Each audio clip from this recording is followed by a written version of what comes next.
What's up, YouTube? It's ROCKSTAR BLOKO, back with another video, back with another PCast 4. Yeah, PCast, it went crazy, talked about everything, Chiefs, Kim Kardashian, even that. So it's just me getting more in detail about certain stuff and certain stuff I like. So yeah, let's go. Let's get to the first topic. Yeah. First, we got the Chiefs versus Bills.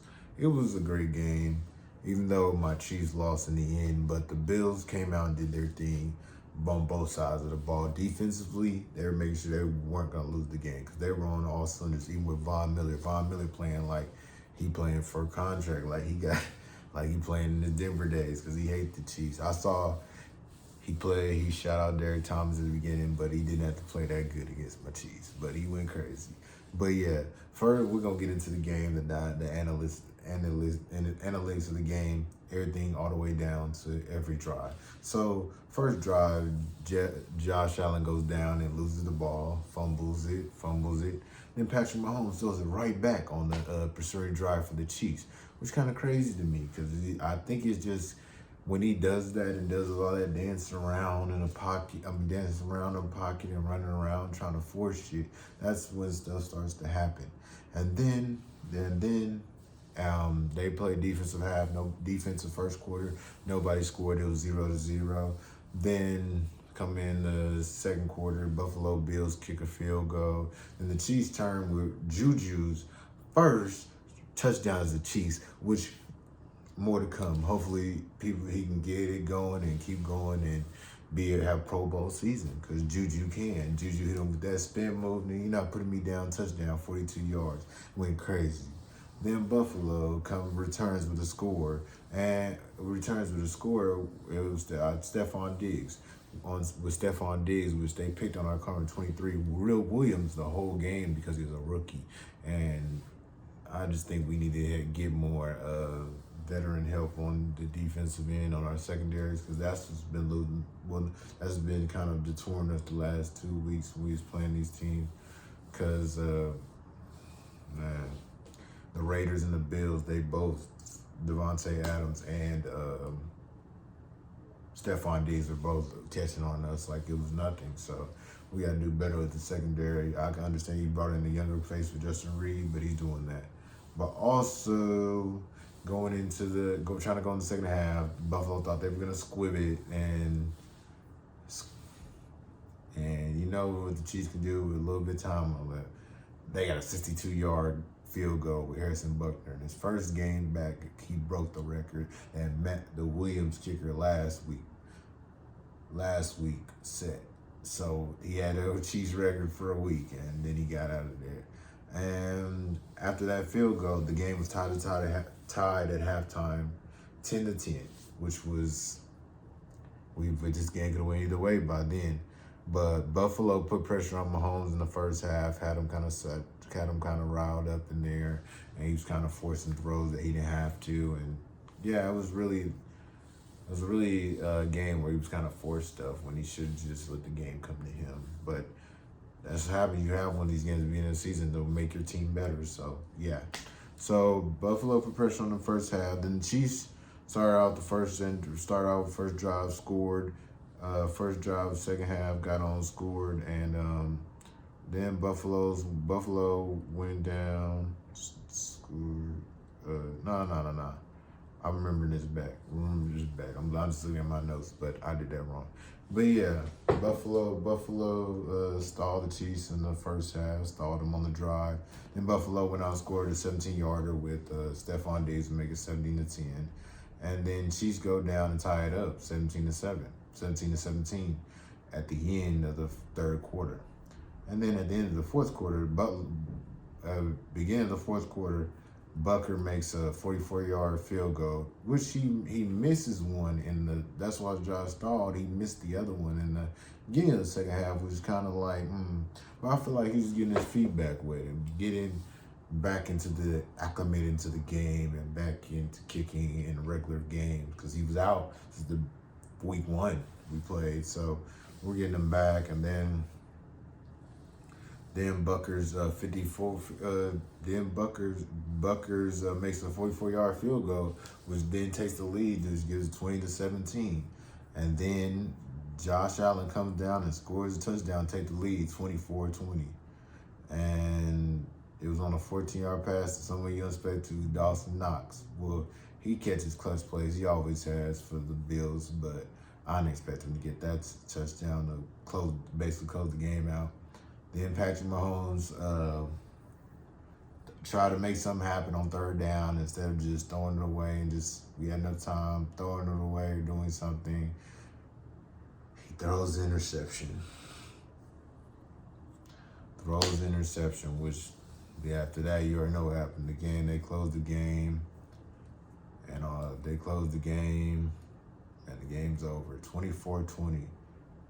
Bills beat the Buffalo Bills beat the Chiefs 24-20. Watching that and just the way it was, I just felt like it was gonna play out because we came out flat and we played kind of like we were playing, but we weren't playing to our regular level. We came out there and played, and Buffalo knew how to win. They stopped us, and their defense won them the game. Our defense is what deterred us from winning the game with our secondary that was lacking because of injuries. We need to get our secondary healthy, or we need to pick up a free agent that's a decent veteran that could help this secondary room get it together because it wasn't looking too good out there for the Chiefs. Second topic, Carolina Panthers wide receiver Robbie Anderson get kicked off the field versus the Los Angeles Rams when the Carolina Panthers faced them in Week 6 because he got into it with his coaches on the sideline multiple times, and Steve Wilkes got the boot and said, "Yeah, you get out the game. I'm not dealing with this bullshit today. I'm not dealing with none of this because you were this."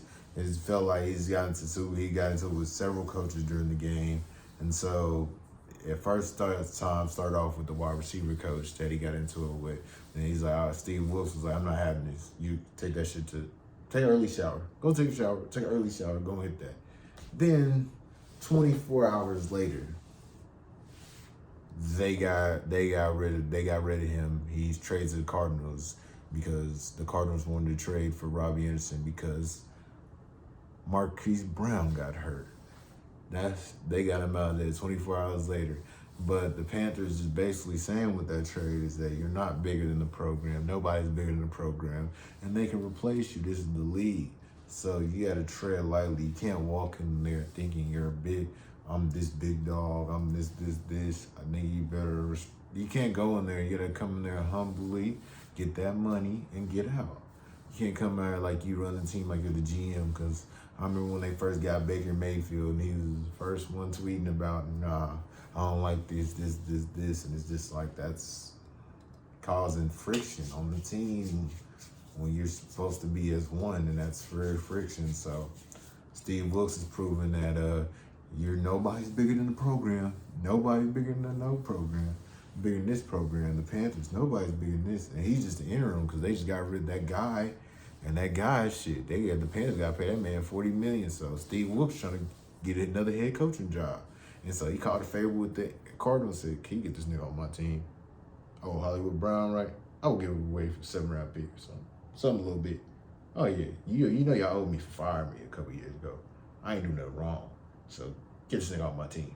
Yeah, dude got him off the team. Robbie Anderson. Then you wake up Monday, Robbie Anderson is a Cardinal. I mean, he probably want that, and that's probably hopefully success, and hopefully he doesn't have any incidents anymore, and hopefully everything moves smoothly for the rest of his career in the league. So shout out Robbie Anderson, shout out the Panthers, and shout out your new team, the Cardinals. Go crazy. Just keep your head up. Third topic, the Yankees advanced to the American League Championship Series versus the Houston Astros. Just today, it just happened. So when this video drops, they probably either won the first game tomorrow or lost against the Astros. Because I'm filming this right after I just watched them beat them. I got a haircut while I was watching them win and watching them go crazy on the Guardians. But this series was kind of a nail biter because you didn't know which we thought the Guardians was going to be that sleeper team to go and win the World Series and be like nobody expected them to, but not this time. When you have Aaron Judge, John Carlos Stanton, and all the Rizzo on your side, and none of that's happening. They was not allowing that, and they said the Yankees said we're gonna make the ALCS, and we're gonna see. We're gonna go to the World Series with this one, because I think the other side is the Padres and the Phillies, which is crazy. That was underdog. They did not expect to win, because all these other teams, they were supposed to be they won 100 wins and they still got beat. So that didn't really matter. So we gonna see with these series going to the World Series. But I wanted to go off the Yankees' last game against the Guardian, just to give you a brief run up what happened. The Yankees scored three runs in the first inning, going again homered with Stanton, and he allowed Torres and Rizzo to score. And then in the second inning, the Yankees scored again with Aaron Judge, which Aaron Judge homered, which he's been doing all season. Like, he broke the record in the AL with the 62 home runs. Hopefully he can keep it going throughout these whole series, so we can see him win a World Series and get that big check at the end like he should. Because he was balling he's been balling this year and going crazy. So, yeah, with that one, then the Cleveland finally scored in the third inning when Ramirez hits a ball to the middle and Hedges scores, and yeah, that's just the one score they got. And then the fourth inning, they didn't score any. Fifth inning, the Yankees scored one because Rizzo singled and Torres scored. And so, yeah, that's the synopsis of scoring, and the Yankees beat the Cleveland Guardians 5-1, which was, I watched it from beginning to end, from getting my hair cut and going coming in straight here. My haircut, like, my barber's like 5 minutes away from here, so I got home quick. So yeah, when watching the game, watching the series and watching the Yankees full season, yeah, the Yankees this series, they weren't hitting at the beginning, which was not of them. They couldn't get any offense going. Defense, they were straight, but they couldn't get no offense going no matter what these last two games. So hopefully they can get this offensive game, get it consistent like they did this game, and win and go crazy. And I don't know if they knock out the Astros, but if that's gonna be a good clash with Yordan Alvarez, and hopefully Altuve can get out of his slump. And so we can have a nice series. So we have a back and forth home run battle. See who's going high scoring game. See how they gonna go. Because they both got squad, the Astros and the Yankees.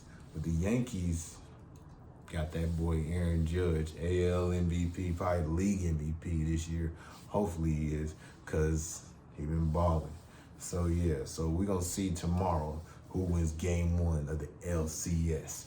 Yeah, Astros versus Yankees. Let's go. Yeah. This is a crazy topic, but it has to be going over because this is crazy. I'm just crazy just the words he said, and the whole time we went through in 2020. Let me just say this. I'm not with none of this because I don't know what happened when he died. R.I.P. George Floyd. But Kanye said some remarks on Nori Yerger's podcast with DJ FN Drink Champs, where Kanye says some pretty, I'm not gonna repeat it, everybody should know. They hit him with the fentanyl. If you look, the guy's knee wasn't even on his neck like that. When he said mama hit. With the remarks Kanye said, because it's blown up across the internet, because ignorant as fuck to even say. Just saying, like, this man died and we all watched him die on our phones. Like, this is the reason what's wrong with social media. We watch what died on our phones. We see this with Eric Gardner. I'm not sure if I'm on the thing, but Eric Gardner. Yeah, just different people. You just see murders on the phone. Like these kids, like the kids today growing up, they see a body before they even learn they stuff. Like, because of this social media shit. But with your whole statement, with this all situation that I'm about to get to, George Floyd's family prepared to sue Kanye West for $250 million for saying defamation of character, basically a lawsuit. So you're saying he died of a fent, which is, you're not a coroner, you're not the doctor, and the coroner said that he died because of the pressure on him, pressure on his back or neck, one of them. So why are you saying this and you're not a coroner? You're just saying some stuff to say something off the rip. This family already recovering. They still recovering losing a family member. Even though you think it's 2 years and it's 2 years old and you think it's old to say, like, bro, go get help, bro. There's people that really got family members that died.